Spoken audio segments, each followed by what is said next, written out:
getting really stressed out about achieving the likeness and also making sure that drawing is really accurate. You just end up torturing yourself. You are constantly questioning this, stressing about this never helps you.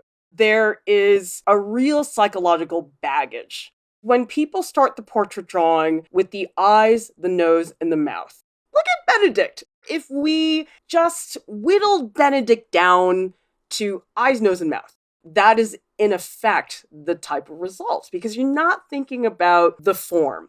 The eyeballs are squishy little spheres. The nose is cartilage. The lips are soft tissue. There's nothing structural. These, to me, are the three most important structural forms on the face. Drawing the details too soon.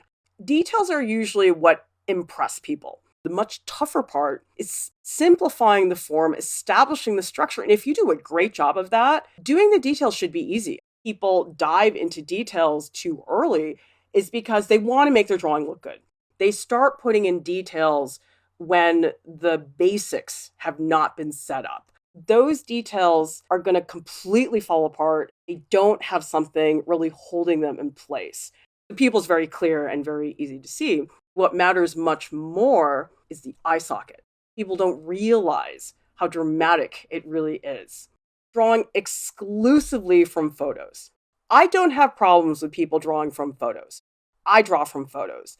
The key thing is that you learn how to do both. You train yourself to draw from life. It makes it easier and better for you when you draw from photos. A lot of students say to me, well, hang on, how am I supposed to draw portraits from life? I don't have a model who's going to pose for me. These are just some really quick colored pencil sketches that I did with my daughter. She was just like looking at her iPad.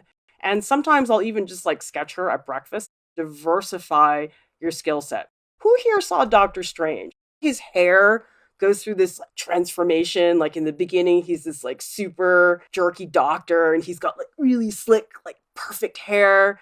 And then he goes like crazy because he's all upset. He starts growing a beard. His hair is really yucky and greasy. Shaves his goatee. And then it's like, whoa, now he's Doctor Strange. Hair has a story. How could you draw somebody without their hair for many, many hours and hope that that personality is still going to come across? What you would end up with is just these people who end up looking like they have wigs, just like Benedict here.